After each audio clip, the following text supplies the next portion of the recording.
কি দুপুরবেলা খাওয়া দাওয়া শুরু নাকি? হ্যাঁ, পুরো দেখছি টেবিল পুরো একদম ভরে রয়েছে। কি ব্যাপার, কি কি খাওয়া দাওয়া হচ্ছে বলো সেটা। আজকে এত রকমের আইটেম বলে বোঝাতে পারবো না।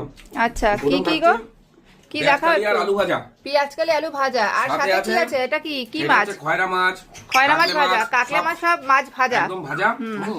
আর সাথে কাঁচা লঙ্কা। ও দারুন দারুন দারুন একদম জমে ক্ষীর। ও তো ওই করে, আর কি করবে। আর কি এটা? এটা হচ্ছে পাঁচ মিশালি সবজি, পাঁচ আচ্ছা। ছয় মিশালি সবজি, সব রকম মানে আছে। শীতের সিম সব আছে, রকম সবজি দিয়ে সিম, বেগুন, হ্যাঁ। তারপরে হচ্ছে তোমার পালং শাক, মূলো, পালং শাক, সব ডালের দিয়ে বড়ি, ডালের বড়ি ঠড়ি দিয়ে একটা ঘ্যাট করা হয়েছে। হেভি হয়েছে। আর কি আর কি? আর আছে এই হচ্ছে এটা কচি কি? কুমড়ো, কচি কুমড়ো দিয়ে কি আছে? এটা কি মাছ? কাটলে মাছ, কাকলে মাছ। আচ্ছা, কাকলে কাকলে মাছ। মাছ দিয়ে করা লক হয়েছে। লক আচ্ছা, করছে, লক দারুন লক। দারুন। হ্যাঁ। আর এটা আর কি? হচ্ছে আমার নাম ভোলা, তাই খাই আমি ভোলা মাছ।